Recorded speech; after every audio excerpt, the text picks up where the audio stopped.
Shalom, Bapak Ibu Saudara sekalian yang dikasihi oleh Tuhan kita Yesus Kristus. Saya Johan Edward Tapubolon, biasa dipanggil Bang Johan. Saya ingin memperkenalkan pada hari ini,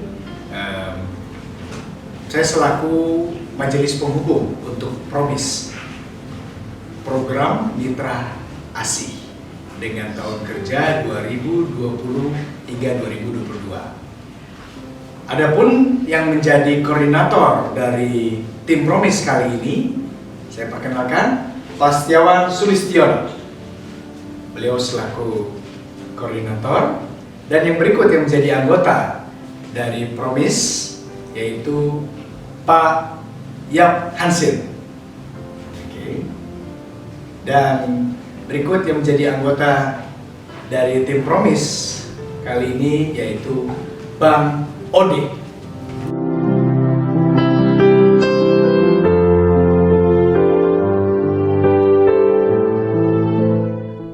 Pak Set, boleh nggak ceritain sedikit sejarah tentang Promise ini? Kira-kira sudah berapa lama sih kehadiran Promise ini? Serta coba ceritakan sedikit latar belakang kenapa Promise itu harus ada. Silakan Pak Set. Ya, Promise dibentuk itu kira-kira 6-8 tahun yang lalu. Tapi 2 tahun terakhir sempat berhenti. Dan sekarang Majelis Jemaat memutuskan untuk jalan lagi. Diaktifkan lagi ya? Diaktifkan kembali. Kira-kira apa yang menjadi dasar pemikiran maka para pendiri Promise berpikir Promise itu penting, harus ada? Ya, kalau saya tanya sekarang, putra Pak Jo, kira-kira bayar uang sekolah berapa per bulan? Sangat mahal. Betul. Dan banyak sekali orang tua yang tidak mampu menyediakan dana itu rutin setiap bulan. Nah, oleh karena itu, ya kalau kita gotong royong mengumpulkan uang, dana untuk membantu anak-anak sekolah ini, supaya mereka bisa bayar biaya sekolah Lebih ringan. lebih ringan. Oh, berarti salah satu tujuannya itu membantu meringankan beban pendidikan anak-anak. Ya. Oke. Dan kita harus ingat, pendidikan itu sangat penting. Ya. Jadi beberapa hal yang terjadi di dunia ini adalah karena kurangnya pendidikan. Oke. Jadi Berarti kita mempunyai panggilan atau kewajiban untuk membantu anak-anak memperoleh pendidikan yang lebih baik, supaya dunia ini juga semakin baik. Oke. Terima kasih Pak Set.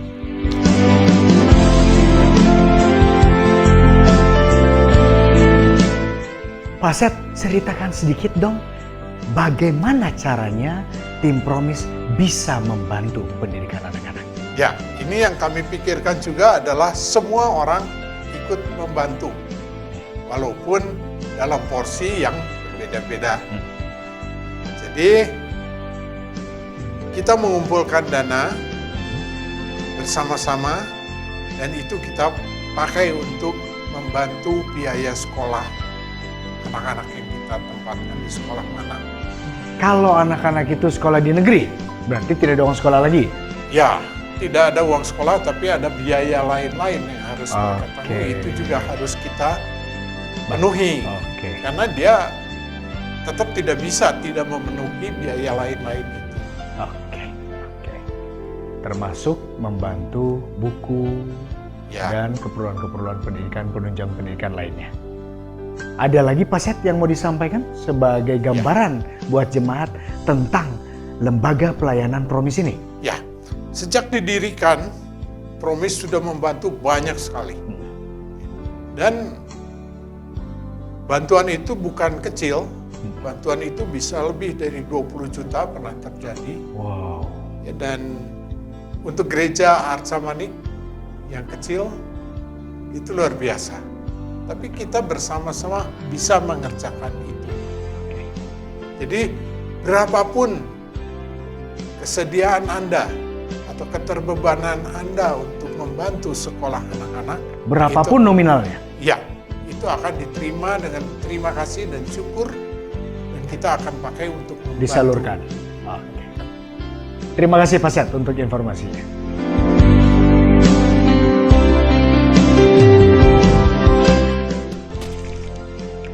Sekarang kita ingin mendengar lebih jauh tentang teknis dari program Mitra ASI ini. Kita akan tanya, kita akan korek berapa banyak sih yang dibantu, kriteria-kriterianya siswa yang dibantu apakah ada, terus batasan-batasan umur atau kelas atau sekolah. Yuk kita panggil Pak Yap Hansen. Halo Jo. Halo ya. Baik. Pak Yap sini Pak Yap. Iya. Oke. Pak Yap, ceritain dong buat jemaat sekalian. Kira-kira tahun program sekarang ini berapa banyak yang mau dianggarkan dulu secara nominal, lalu berapa siswa sih? Begini Pak, karena tahun ini adalah tahun ajaran baru dan kita mulai dengan babak baru lagi. Iya. Kita baru merencanakan kira-kira 15 orang anak untuk kali ini dalam tahun ajaran 2000 sampai tahun 2001. Iya, betul. Jadi kira-kira kita membutuhkan dana sampai Selama setahun ini? selama setahun itu diperkirakan sampai 48 sampai 50 juta. Anak-anak yang dibantu dari tingkat pendidikan apa aja, Pak Yap? Kita tidak mempermasalahkan masalah kelas dari anak-anak itu, tetapi kita melihat mana yang perlu kita bantu. Oke. Jadi ada yang TK, ada SD, ada SMP, ada SMA. Kalau memungkinkan ada yang masuk ke perguruan tinggi. Oh, nanti Promis akan ke sekolahnya kah atau seperti apa sih bantuan itu bisa disalurkannya? Ya, nanti kita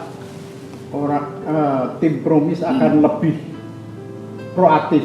Maksudnya begini, kita akan membayarkan langsung ke sekolah. Jadi uang itu tidak diberikan kepada orang tua muridnya atau orang tuanya, tetapi tim Promis membayar ke sekolahan-sekolahan. Oh, langsung mendatangi sekolah. Supaya kita bisa tatap muka dengan guru-guru, kita bisa menanyakan perkembangan masalah murid-muridnya. Jadi kita bisa mengawasi dengan baik karena kita ini mempertanggungjawabkan uang jemaat. Oke. Kira-kira Pak Yap, apakah hanya sebatas 15 orang itu atau di dalam perjalanannya akan terus mencari siswa-siswa yang akan dibantu? Ya, kita juga memikirkan terutama partisipasi dari jemaat-jemaat. Semakin banyak jemaat yang berpartisipasi, semakin banyak dukungan dari jemaat, kita banyak mempunyai dana dan kita bisa mengembangkan yang diperlukan bagi anak-anak yang mau sekolah, bisa kita tampung lebih banyak. Oke, baik, cukup jelas.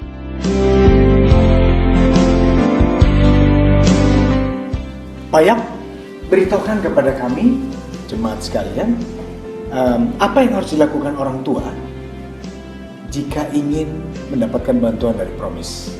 Ya, sebetulnya gampang aja. Begini, kalau memang ada orang tua yang terbeban untuk mengikutkan anaknya sebagai anggota Promis, mereka bisa menghubungi langsung dengan Bang Jo untuk formulirnya atau ambil ke Bapak Marsudi di kantor gereja. Oke. Supaya nanti ada formulir diisi, kita tahu posisinya, maksudnya mau di kelas berapa, sekolahnya di mana, kebutuhannya berapa, jadi kita nanti bisa pertimbangkan. Oke, baik. Terima kasih Pak Yap untuk informasinya. Terima kasih.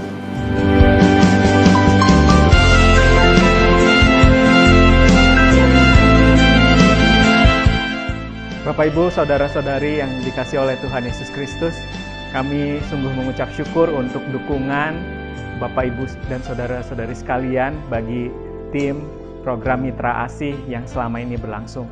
Dan kami harapkan bantuan dari Bapak Ibu, saudara-saudari sekalian untuk tetap mendukung dan membantu tim Promise sehingga banyak anak-anak yang dapat melanjutkan pendidikannya.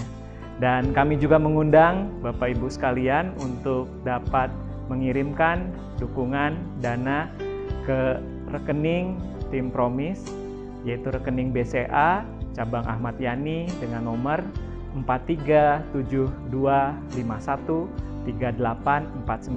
atas nama Yap Yansi.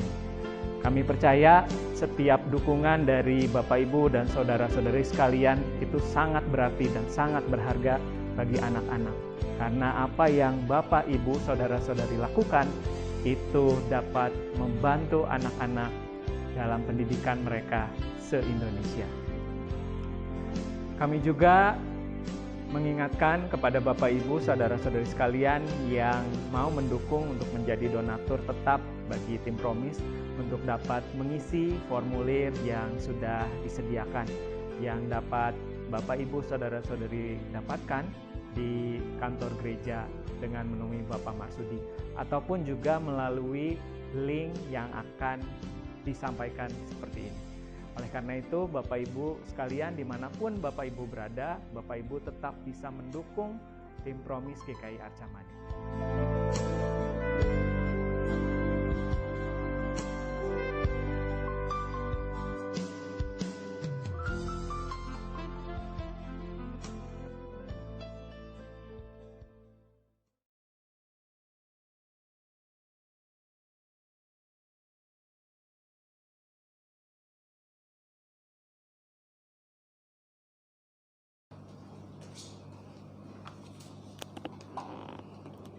Shalom Jemaat GKI Arca Mani yang dikasihi Tuhan.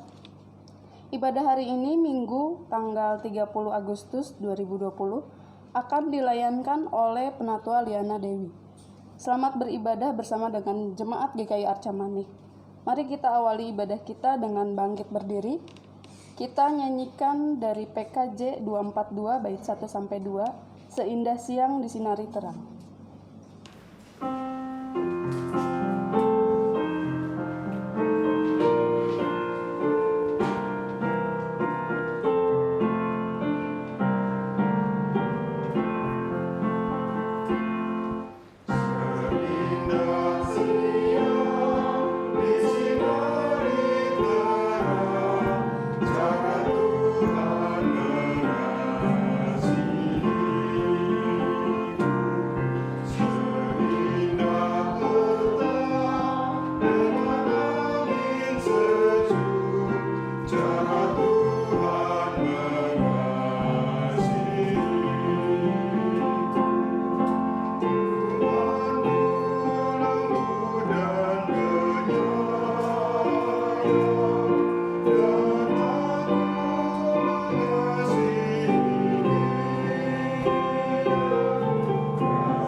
Ibadah kita pada hari ini berlangsung di dalam nama Bapa, Anak, dan Roh Kudus. Amin.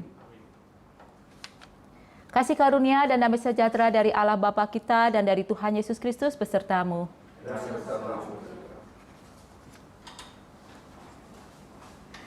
Menyelami dan memahami pikiran Allah adalah sebuah proses yang harus terus terjadi dalam kehidupan kita, termasuk memahami kehendak Tuhan di tengah pandemi COVID-19 ini. Dengan tema memahami yang dipikirkan Allah, kiranya kita semakin memuji dan memuliakan Tuhan dalam setiap pengenalan kita akan Allah. Nas pembuka diambil dari Yeremia 15 ayat yang ke-16. Apabila aku bertemu dengan perkataan-perkataanmu, maka aku menikmatinya. Firman-Mu itu menjadi kegirangan bagiku dan menjadi kesukaan hatiku. Sebab nama-Mu telah diserukan atasku ya Tuhan, Allah semesta alam.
Mari jemaat yang dikasihi Tuhan, mari kita dengan rendah hati mengakui dosa kita di hadapan Tuhan dengan menyanyikan dari NKB 14. Jadilah Tuhan kehendak-Mu.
Inilah berita anugerah bagi kita yang sudah dengan rendah hati mengakui dosa kita. Roma 5 ayat yang ke-17.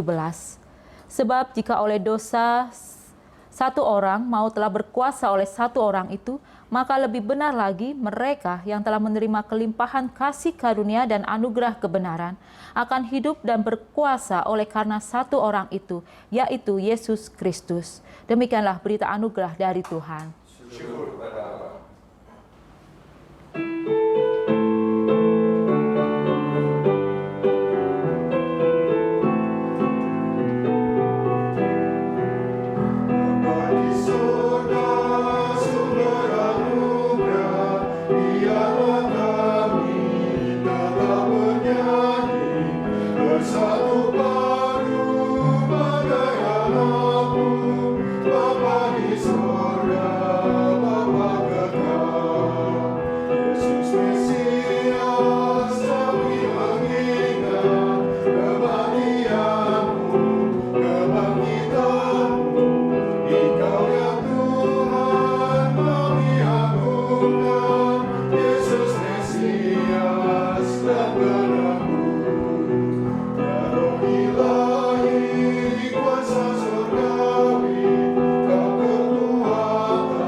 Mari kita berdoa.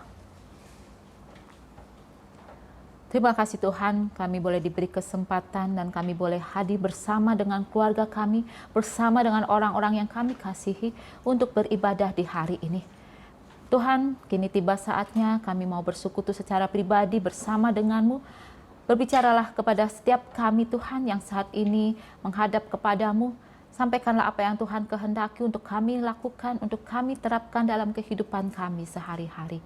Kami siap untuk mendengarkan firman-Mu, kiranya Engkau mau memakai lektor, pemazmur, dan hamba-Mu yang akan Tuhan pakai untuk menjadi perpanjangan-Mu, untuk menyampaikan firman-Mu di hari ini. Di dalam nama Tuhan Yesus, kami siap mendengarkan firman-Mu. Amin.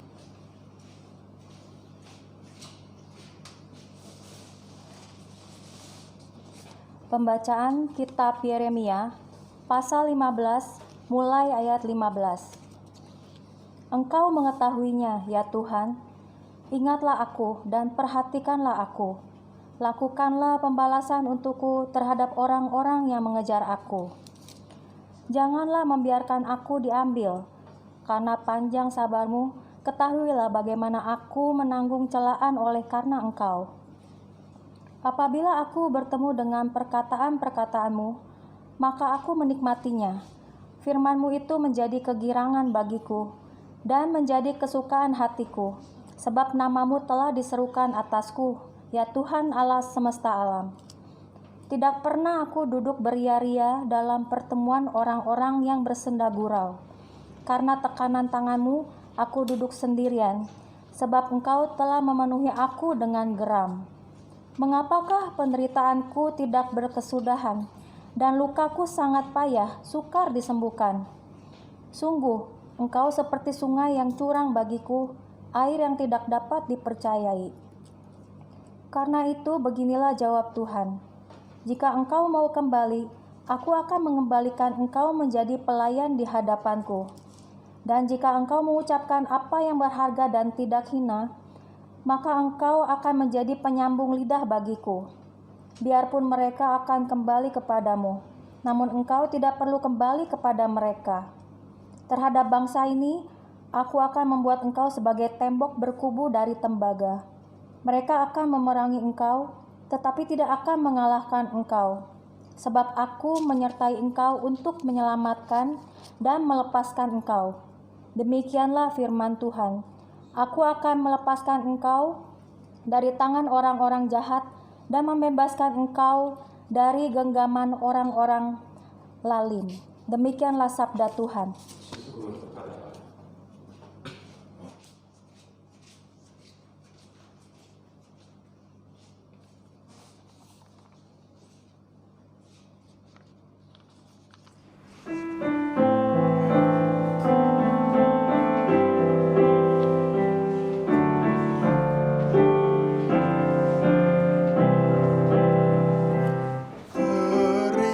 Berilah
percaya dengan tidak ragu-ragu, tetapi ku ingin hidup di dalam ketulusan. Bebaskanlah aku dan kasihani aku. Kakiku berdiri tegak di tanah yang rata. Dalam jemaah aku memuji Tuhan. Berilah keadilan kepadaku ya Tuhan, karena aku telah hidup di dalam ketulusan. Pada Tuhan aku percaya dengan tidak ragu-ragu.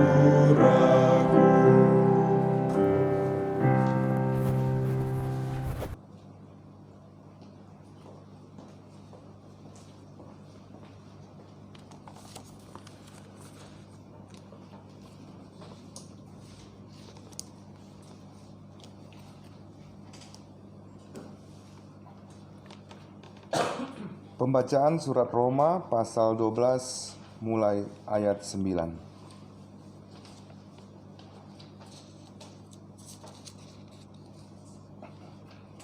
Hendaklah kasih itu jangan pura-pura, jauhilah yang jahat dan lakukanlah yang baik.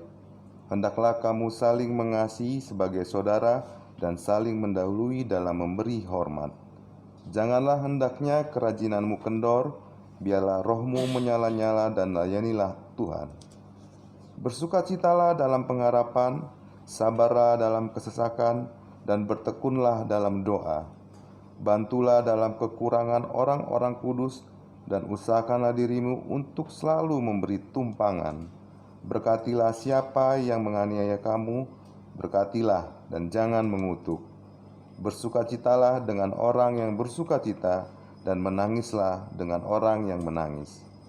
Hendaklah kamu sehati sepikir dalam hidupmu bersama. Janganlah kamu memikirkan perkara-perkara yang tinggi, tetapi arahkanlah dirimu kepada perkara-perkara yang sederhana. Janganlah menganggap dirimu pandai.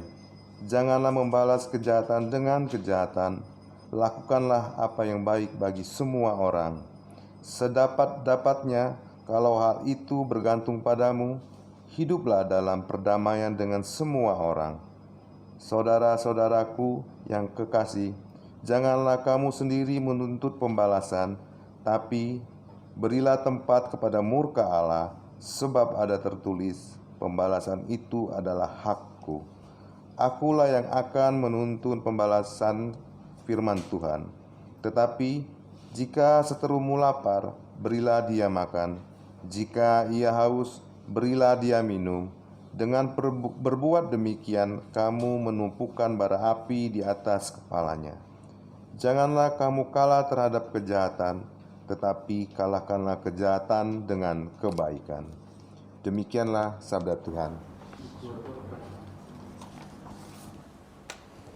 Pembacaan Injil pada hari ini diambil dari Injil Matius pasal yang ke-16. Injil Matius pasal yang ke-16 dimulai dari ayat 21 sampai 28. Sejak waktu itu Yesus mulai menyatakan kepada murid-muridnya bahwa ia harus pergi ke Yerusalem dan menanggung banyak penderitaan dari pihak tua-tua, imam-imam kepala dan ahli-ahli Taurat, lalu dibunuh dan dibangkitkan pada hari ketiga. Tetapi Petrus menarik Yesus ke samping dan menegur dia. Katanya, "Tuhan, kiranya Allah menjauhkan hal itu. Hal itu sekali-sekali tak akan menimpa engkau." Maka Yesus berpaling dan berkata kepada Petrus, "Enyalah iblis, engkau suatu batu sandungan bagiku, sebab engkau bukan memikirkan apa yang dipikirkan Allah, melainkan apa yang dipikirkan manusia." Lalu Yesus berkata kepada murid-muridnya, Setiap orang yang mau mengikut aku, ia harus menyangkal dirinya, memikul salibnya dan mengikut aku. Karena barang siapa mau menyelamatkan nyawanya, ia akan kehilangan nyawanya. Tetapi barang siapa kehilangan nyawanya karena aku, ia akan memperolehnya. Apa gunanya seorang memperoleh seluruh dunia, tetapi kehilangan nyawanya? Dan apakah yang dapat diberikan sebagai ganti nyawanya? Sebab anak manusia akan datang dalam kemuliaan Bapanya, diiringi malaikat-malaikatnya. Pada waktu itu ia akan membalas setiap orang menurut perbuatannya. Aku berkata kepadamu, sesungguhnya di antara orang yang hadir di sini, ada yang tidak akan mati sebelum mereka melihat Anak Manusia datang sebagai Raja dalam kerajaannya. Demikianlah Injil Yesus Kristus. Berbahagialah kita yang mendengarkan dan melihara dalam kehidupan kita sehari-hari. Haleluya.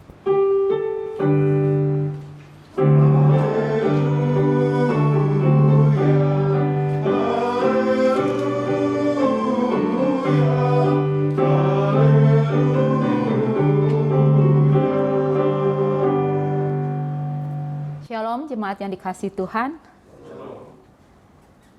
Ada sebuah kalimat yang sangat menarik yang mau mengingatkan kepada kita. Kalimat itu mengatakan bahwa iblis itu ternyata berpengetahuan.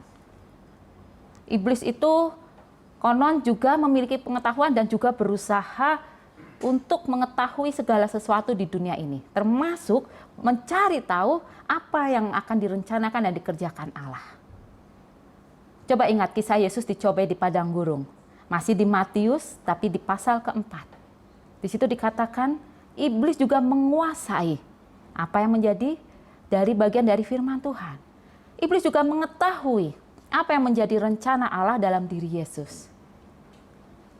Meskipun Alkitab menyaksikan manusia diciptakan serupa dan segambar dengan Allah, tetapi di zaman kini, zaman modern, sikap manusia dinilai jauh dari Allah. Bahkan ada yang membuat sindiran manusia zaman sekarang lebih pintar dari iblis. Sampai kalau kisah Ayub terjadi, iblis diizinkan mencobai manusia, iblis zaman sekarang nggak mau disuruh Allah untuk mencobai manusia, karena manusia lebih pintar daripada iblis. Seringkali iblis hanya menjadi kambing hitam di saat manusia jatuh dalam dosa, jatuh dalam kesalahan, yang disambing hitamkan iblis. Padahal itu menjadi kehendak manusia sendiri untuk melakukan kesalahan. Padahal manusia tahu apa yang akan dilakukan itu adalah sesuatu yang salah. Jika manusia hanya mengandalkan memiliki pengetahuan, iblis pun memiliki pengetahuan. Lalu apa yang menjadi bedanya manusia dengan iblis? Jika kita mau mengatakan diri kita adalah ciptaan Allah, bahkan Alkitab mencatat sebagai gambar dan rupa Allah, lalu apa? Hidup seperti apa yang sudah kita lakukan sebagai gambar dan rupa Allah? Gambaran tentang seorang manusia dengan jelas diceritakan di dalam bacaan pada hari ini.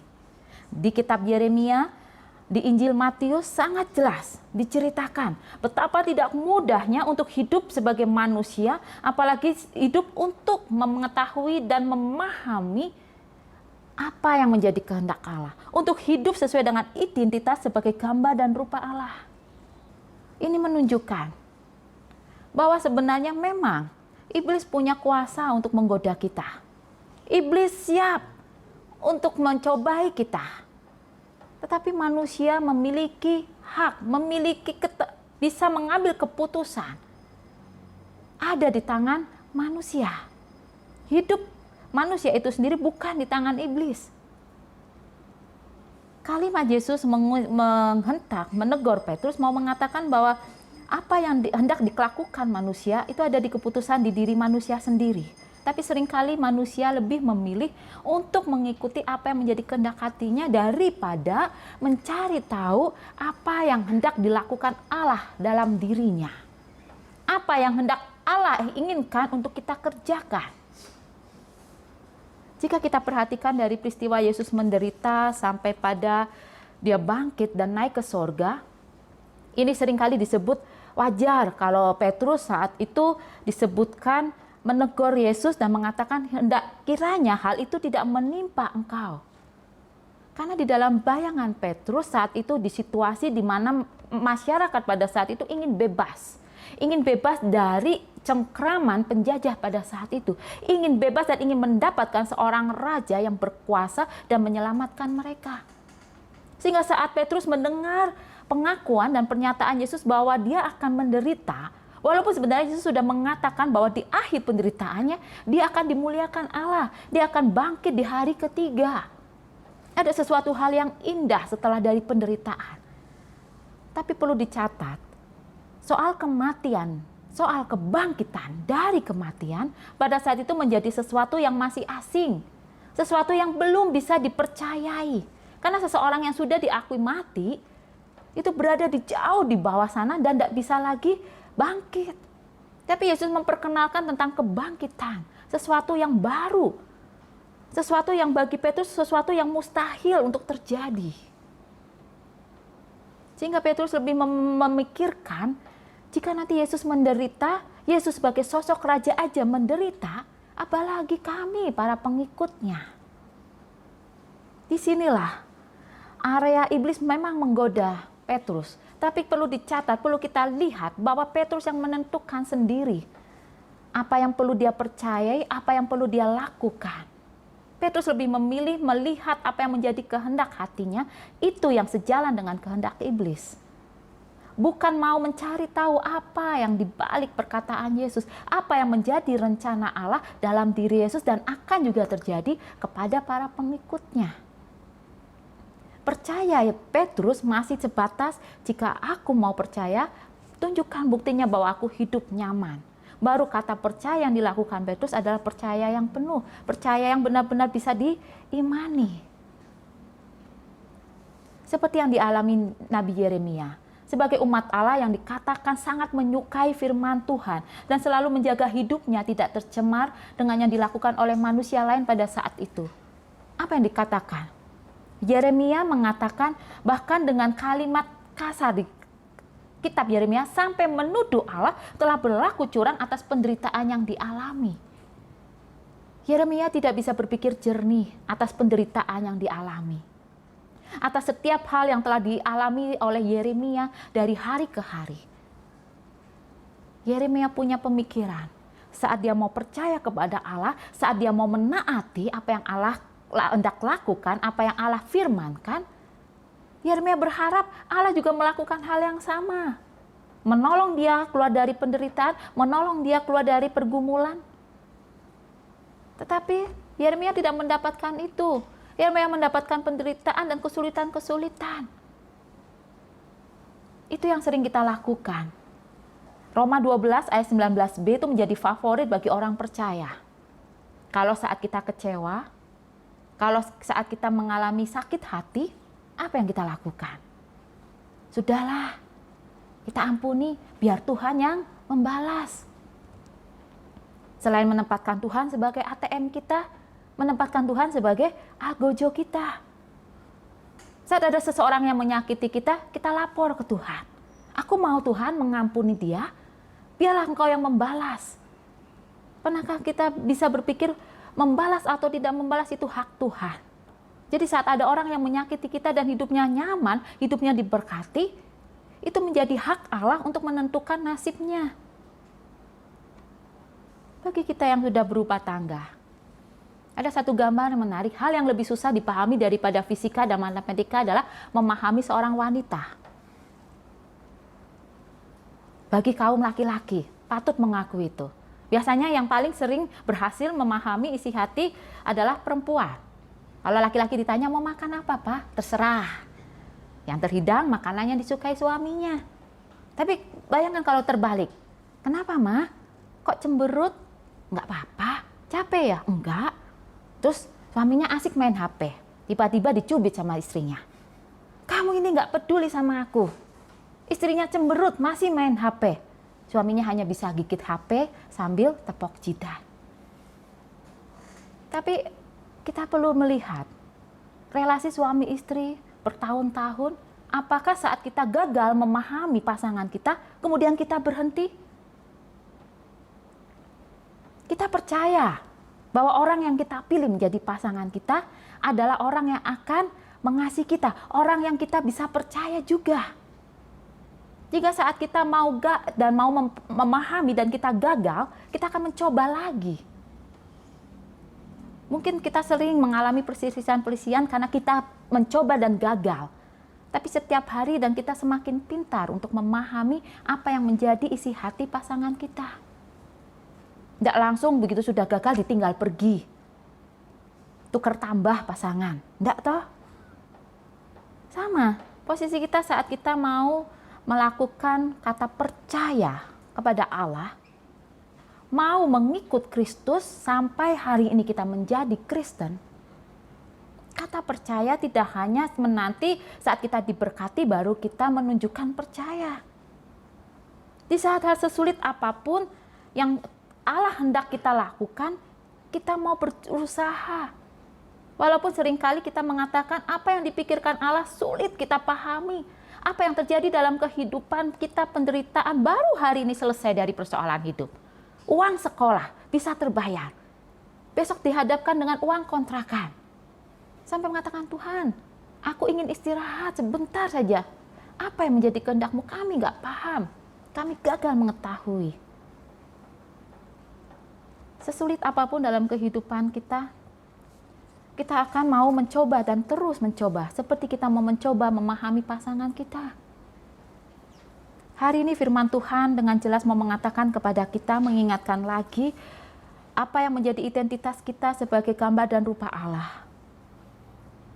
Di mana gambar dan rupa Allah bukan sekedar kita diciptakan hanya sebagai ciptaan Allah dan lepas dari itu kita bebas dan kita tidak melakukan apapun. Gambar dan rupa Allah itu artinya apa? Kita juga diajak untuk bisa memahami siapa Allah dan memahami apa yang menjadi pikiran Allah. Karena kita digambarkan, diciptakan serupa, digambarkan satu, duplikat dengan Allah. Jadi apa yang dipikirkan Allah kita pun mau, kita pun bisa belajar memahami apa yang dipikirkan Allah. Apakah sulit memikirkan apa yang dipikirkan Allah? Mencari tahu apa yang dipikirkan Allah? Roma 12 pada hari ini mau mengatakan dengan detail apa yang harus kita lakukan sebagai orang percaya. Bahkan Injil Matius, Tuhan Yesus mengatakan, setiap orang yang mau mengikut aku, ya harus menyangkal dirinya, memikul salibnya, dan mengikut aku. Menyangkal diri memang bukan hal yang mudah. Menyangkal diri, itu artinya apa? Kita punya kehendak hati kita. Kita punya rasa sakit hati.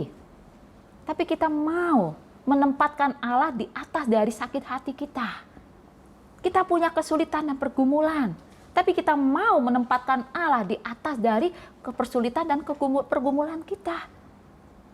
Kemudian Tuhan Yesus mau mengatakan lagi, memikul salib meskipun menderita. Kerjakan apa yang menjadi bagian kita. Kemudian Yesus menutup, mengikut aku. Belajar teologi selama 3 tahun, kami semua mengakui bahwa ternyata mempelajari Allah itu menjadi semakin merasa tidak tahu apa-apa. Allah itu begitu luas, Allah begitu besar, sulit dipahami dengan logika manusia.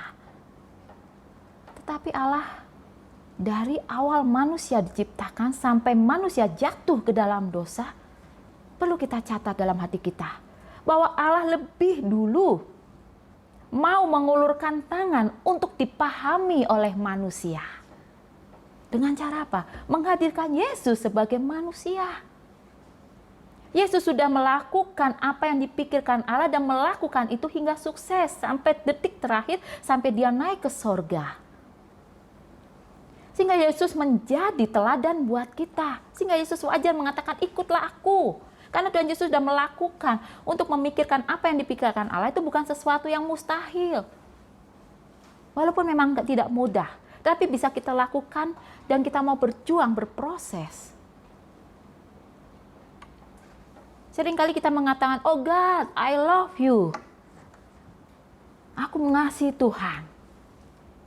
Tapi mengasihinya kalau diberkati. Mengasihinya kalau Tuhan beri kesembuhan.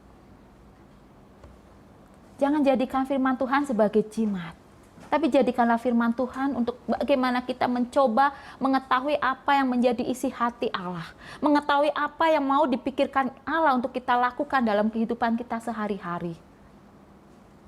Itulah bukti bahwa kita mengasihi Allah. Apa yang Allah kehendaki kita lakukan. Jemaat GKR Cemanik yang dikasihi Tuhan. Coba Bapak Ibu Saudari perhatikan di dalam watak jemaat di halaman awal, di halaman depan. Setiap minggu itu tercantum. Apakah hanya memenuhi cover majelis jemaat? Dan saya mengetahui ternyata itu menjadi identitas jemaat di sini sebagai gereja. Murid Kristus yang menerapkan firman Allah. Coba kita perhatikan dalam jemaat kita. Kelompok KTB, PA, paling menonjol dalam kegiatan jemaat. Itu tandanya apa? Jemaat mau berkomitmen menjadi murid Kristus yang terus belajar. Tapi firman Tuhan hari ini mau diingatkan kembali. Tujuan kita sebagai murid Kristus tidak berhenti pada belajar. Tetapi kita mau diajak hidup seperti Kristus. Mungkin kalau kita mau sebagai murid, kita sudah cum laude. Saya akui di sini orang berpengetahuan teologi sangat banyak. Cum laude. Tapi persoalannya, sudahkah apa yang kita pelajari sebagai murid Kristus kita hidupi? Hati seorang murid akan terus kita hidupi. Karena menjadi Kristen bukan selesai saat kita mengatakan, aku percaya kepada Kristus. Kristus sebagai juru selamat pribadiku dan aku mau mengaku percaya. Sehingga tidak mengherankan anak-anak yang dibaptis anak, kemudian diajak oleh gereja untuk mengakui dan menerima baptisidi. Karena sebagai bukti kedewasaan bahwa aku mau menyerahkan diri dan aku mau percaya secara pribadi. Bukan lagi atas kehendak orang tua. Tapi hal itu tidak cukup sampai di situ. Mazmur 26 hari ini mengajak kita, ujilah aku ya Tuhan, dan cobalah aku, selidikilah batinku dan hatiku. Sebab mataku tertuju pada kasih setiamu, dan aku hidup dalam kebenaranmu. Milikilah hati seorang murid. Teruslah belajar, bukan sesuatu yang salah. Teruslah mencari tahu apa yang ingin Allah lakukan dalam hidup kita. Apa yang menjadi pikiran Allah untuk kita lakukan. Roma 12 ayat 9-21 mencantumkan hal-hal yang perlu kita lakukan. Saya tidak mau Bapak Ibu menuliskan surat mengatakan bahwa aku sudah melakukan. Jawablah secara pribadi. Setiap detil dari Roma 12 ayat 9-21. Sudahkah kita melakukannya? Mengampuni, mengasihi. Ingatlah bahwa Allah itu adalah kasih. Jadi sudah seharusnya kita pun mau berpikir tentang kasih dalam kehidupan kita. Sama seperti apa yang Allah pikirkan. Menolong orang, walaupun orang itu sudah menyakiti kita berulang kali. Tetap survive di dalam penderitaan pergumulan. Kita tahu pandemi COVID-19 sampai hari ini belum menunjukkan tanda-tanda bahwa ada peningkatan, ada pemulihan. Ekonomi semakin sulit. Sampai kemarin ada di satu grup, kami di grup jemaat, coba gereja, ayolah cari tahu, jangan-jangan ada jemaat yang kesulitan ekonomi dan mereka kesulitan untuk memenuhi makanan sehari-hari. Tapi coba kita jangan melihat pandemi COVID-19 ini, kita mau melihat apa yang mau Allah kerjakan, apa yang mau Allah lakukan, dan kita diminta ambil bagian dari apa yang Allah pikirkan. Mari jemaat yang dikasihi Tuhan, biarlah kita selalu diproses dan selalu menyerahkan diri. Kata percaya bukan hanya diungkapkan dalam mulut kita, tapi kata percaya kita mau lakukan dalam wujud nyata tindakan kita. Berproseslah, lakukan, hidup seperti Kristus teladankan. Biarlah Allah sendiri nanti pada waktunya memberikan ijazah kelulusan kepada kita saat Allah mau menjumpai kita di akhir hidup kita atau di saat Tuhan datang kembali ke dunia ini. Tuhan Yesus memberkati. Amin.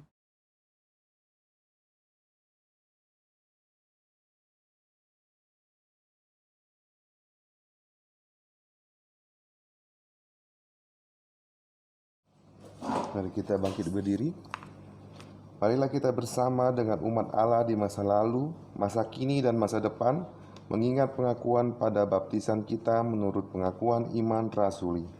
Aku percaya kepada Allah, Bapa yang Maha Kuasa, Khalik langit dan bumi, dan kepada Yesus Kristus anaknya yang tunggal Tuhan kita, yang dikandung daripada Roh Kudus, lahir dari anak darah Maria, yang menderita sengsara di bawah pemerintahan Pontius Pilatus, disalibkan, mati dan dikuburkan, turun ke dalam kerajaan maut. Pada hari yang ketiga, bangkit pula dari antara orang mati, naik ke sorga, duduk di sebelah kanan Allah, Bapa yang Maha Kuasa, dan dari sana ia akan datang untuk menghakimi orang yang hidup dan mati.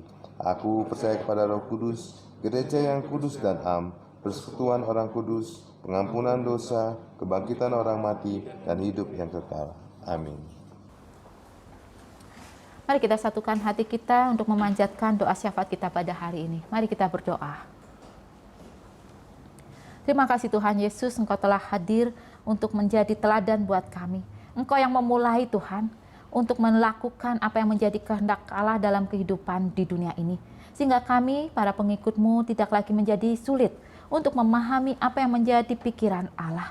Biarlah Tuhan, kami anak-anak-Mu, kami para pengikut-Mu, kami yang mengaku diri kami sebagai murid Kristus, boleh tetap terus menghidupi teladan yang Engkau berikan di dalam kehidupan kami sehari-hari. Kami bersyukur Tuhan atas kehadiran keluarga yang Engkau hadirkan di dalam kehidupan kami. Kami berdoa bagi proses belajar yang masih dilakukan di rumah, ataupun bagi anggota keluarga kami yang harus bekerja di rumah, ataupun yang masih bekerja di luar rumah, berjuang di sana Tuhan, di mana kami tahu resiko terpapar COVID-19 menghantui pikiran kami, tertimpa kepada orang-orang yang kami kasihi. Tapi kami mau menyerahkan diri Tuhan, kami mau belajar percaya dan bersarah penuh kepada Tuhan. Tuhan, kami juga berdoa bagi jemaat GKI Arca Manik, bagi persekutuan jemaat hingga hari ini Tuhan boleh tetap dapat terjalin. Tuhan mau pakai para majelis jemaat dan juga komisi hamba Tuhan untuk dapat memikirkan cara-cara yang terbaik. Bahkan juga Tuhan mau pakai anggota jemaat dan simpatisan untuk bisa menyampaikan aspirasi mereka, untuk menyampaikan apa yang menjadi ide-ide mereka, agar kami boleh bekerja sama menciptakan persekutuan di tempat ini boleh tetap terjalin. Sehingga kami sebagai gereja Tuhan boleh hadir sebagai saksi yang nyata. Bahkan di tengah-tengah pandemi COVID-19 ini, gereja boleh memberikan kesaksian dan pelayanan yang nyata, menghadirkan Tuhan di tengah-tengah penderitaan hingga hari ini. Tuhan Yesus, kami bersyukur atas kehadiran 3 anggota keluarga. Bagi keluarga Dwi Suryanti Kurniawan, bagi keluarga Johan Edward Tampu Bolon, bagi keluarga Jonathan Rian Sutanto. Tuhan, kami bersyukur 3 keluarga yang kami sebutkan namanya tadi boleh hadir di tengah-tengah persekutuan jemaat di tempat ini. Kami berdoa Tuhan, bagi kelangsungan hidup rumah tangga, bagi kelangsungan pekerjaan, kehidupan relasi, dan kehidupan iman percaya di dalam keluarga ini. Boleh Tuhan hadir bersama-sama, Tuhan mau turut campur, bahkan di dalam setiap pergumulan yang mereka miliki. Tuhan mau ambil alih dan Tuhan mau ambil bagian di bagian yang tidak bisa mereka kerjakan. Biarlah mereka juga boleh bersuka cita menjadi bagian dari jemaat Tuhan di tempat ini. Kami berdoa Tuhan bagi bangsa Indonesia, bagi Presiden dan segenap jajaran, baik yang berada di pusat maupun di daerah, termasuk bagi kepolisian militer dan tim gugus depan yang masih sampai hari ini berjuang untuk menanggulangi COVID-19 dan masih berjuang untuk menemukan cara-cara mengatasi pandemi ini. Biarlah Tuhan mau turut campur, Tuhan mau pakai mereka, Tuhan mau berikan kekuatan kepada mereka, bahkan terkhusus berikanlah kesehatan kepada mereka. Sehingga keluarga mereka yang menanti mereka di rumah, mereka boleh merasakan aman, mereka boleh merasakan tenang untuk melepaskan orang-orang yang disayangi untuk berjuang bersama-sama menanggulangi COVID-19. Tuhan Yesus, kami serahkan kehidupan kami, pribadi, biarlah di dalam pergumulan kami boleh berkata percaya, tapi kami juga boleh melakukan dalam sikap kami bahwa kami mempercayai Tuhan. Kami mau menempatkan Tuhan di atas kehendak pribadi kami. Di dalam nama Tuhan Yesus Kristus kami berdoa dan mengucap syukur. Amin.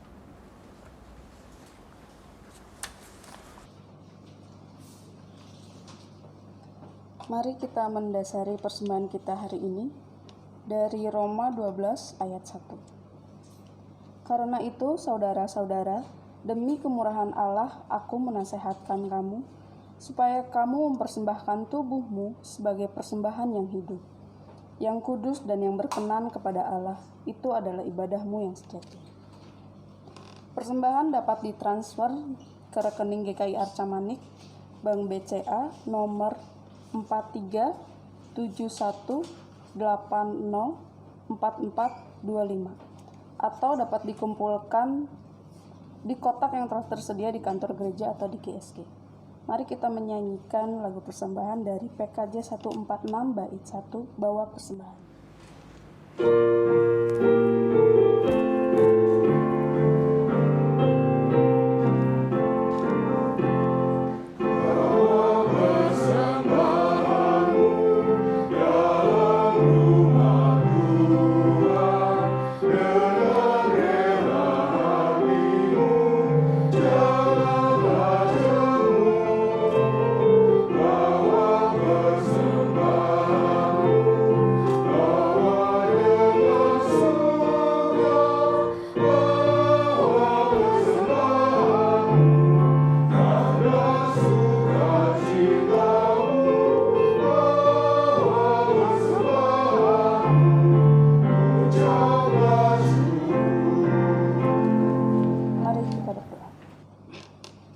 Tuhan Yesus Kristus, terima kasih atas segala sumber berkat yang Kau berikan kepada kami. Berkati persembahan ini agar menjadi berkat untuk banyak orang. Kami berdoa dalam nama Tuhan Yesus Kristus. Amin.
Arahkanlah hatimu kepada Tuhan.